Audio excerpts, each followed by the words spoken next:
citizens, hope you're all staying safe and well. A little special on Nico Gonzalez. Yes, I'm recording this just days before the start of the 2025 sixth season. So we're going to have a quick look back. Could be an interesting season for him, of course, but we'll have a quick look back at his 24-25, or part of 24-25. Of course, he didn't come to us until early February, but we'll have a look at his time with us so far. On the 3rd of February, City signed Porto midfielder Nico Gonzalez for £50 million, approximately. There's always add-ons to those, isn't there? A little bit of background on Gonzalez. He was born in A Coruña in Galicia, in the northwest of Spain, on the 3rd of January 2002. His full name is Nicolas Gonzalez Iglesias. He started his footballing life at local club Monterenos before moving across to join Barcelona's famed academy shortly after his 11th birthday, and he was sent out on loan to Valencia for the 22-23 season. He moved to Porto in 2023 and in 2024-5 until the new year he had been an ever-present in their league team and only missing out on games in January through suspension.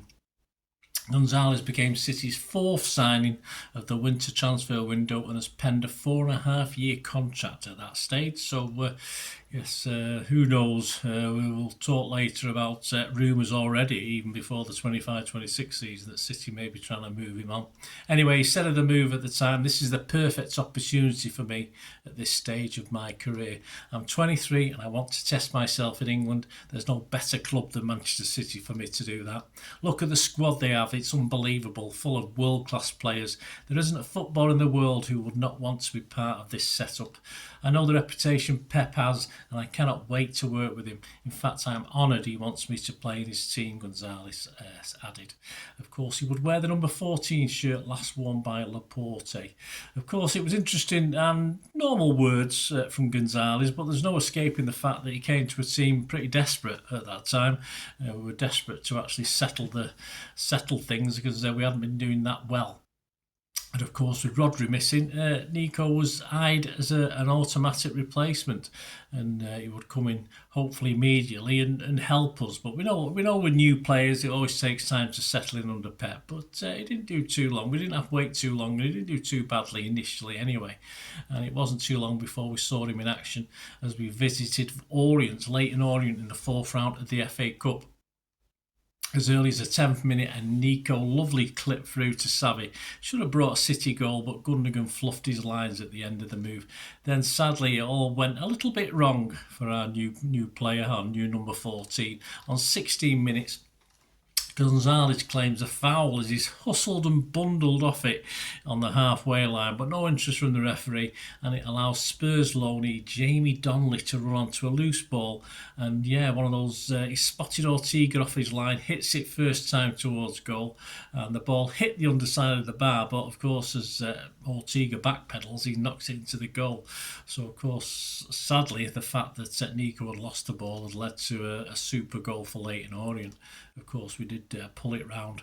Nico was really caught sleeping, I thought, for that one, but the contact would just a few minutes later leave Nico Gonzalez limping off to be replaced by Bernardo Silva on 22 minutes. Simon Bukowski said at the time for the Manchester Evening News, robbed of the ball for the opening goal and then off injured after 20 minutes. His debuts go not great. No, he scored him a 5 out of 10. For me, until he lost the ball, he played a couple of nice ones, but he can't be losing it there. Not sure it was a foul either, I said at the time.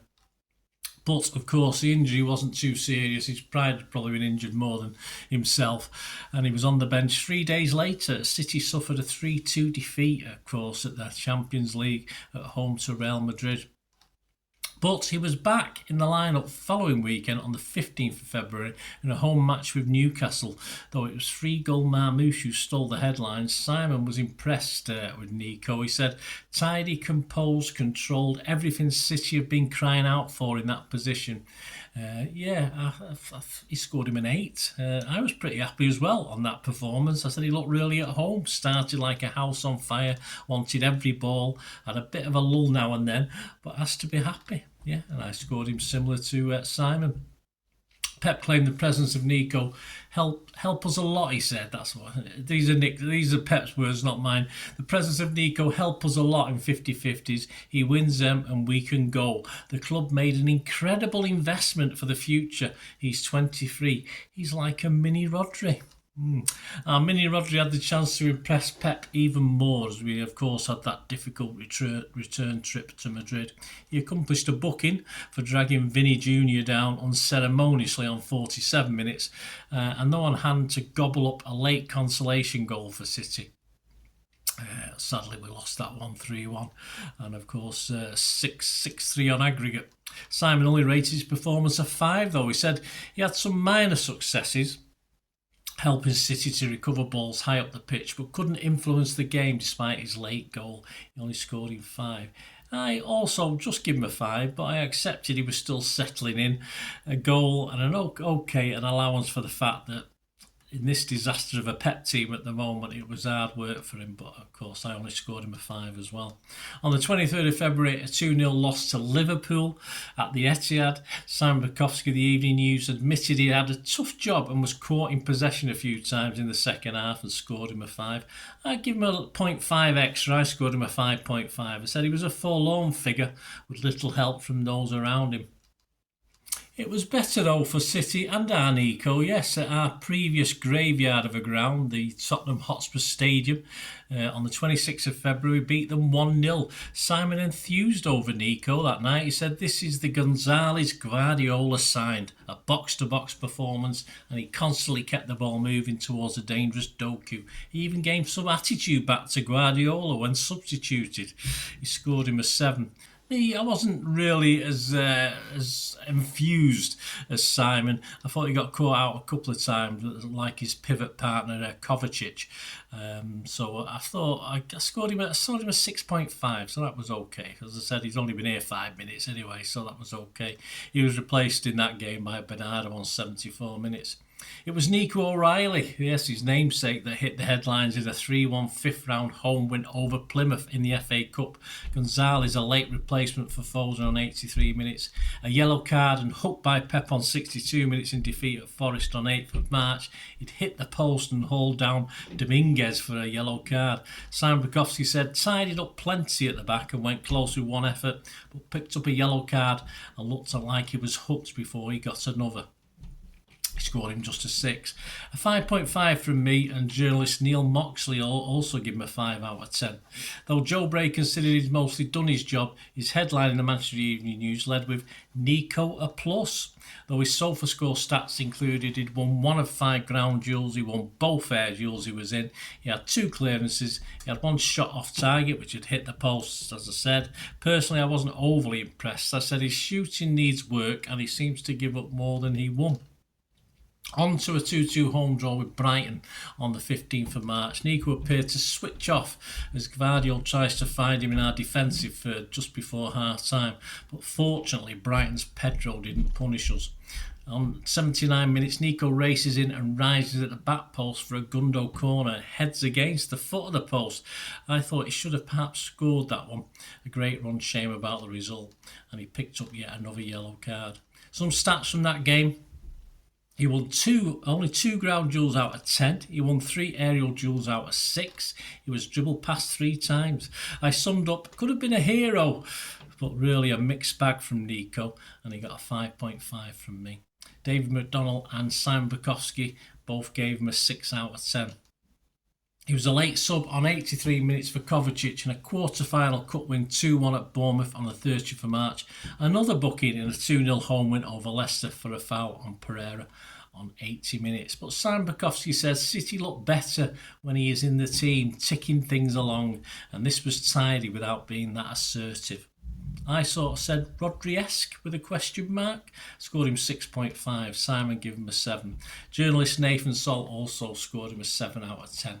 His stats for that game, 84 touches. His pass accuracy was 96%. Yes, he completed 68 out of 71 passes.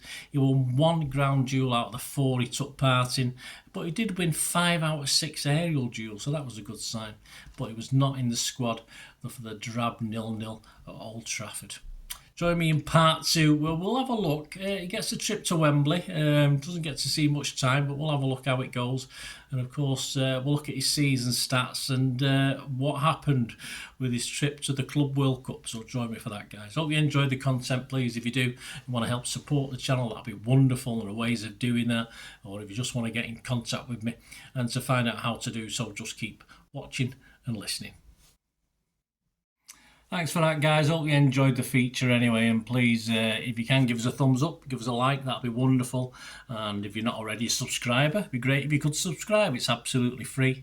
Also, check out all my social media links. Will be in the description and comments below if you want to follow me on TikTok, Instagram, X, Facebook. We can chat on there and do all things City, of course. Also, if you're into film and TV, don't forget a lot of this channel is film and TV stuff. I love me film and TV like I do City. So if you're into that, have a look. Or if you know someone who might not be that bothered about the football but likes film and TV, give them a kick in my direction. I'll be very grateful.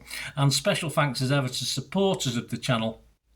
Piat6505, they've got a little eBay shop selling film and TV memorabilia mainly, including books, magazines, posters, lots of posters, and they do have some City stuff as well that they've purloined off me over time, so there'll be a few bits and pieces, probably more going on as well. So have a look at Piat6505 on eBay.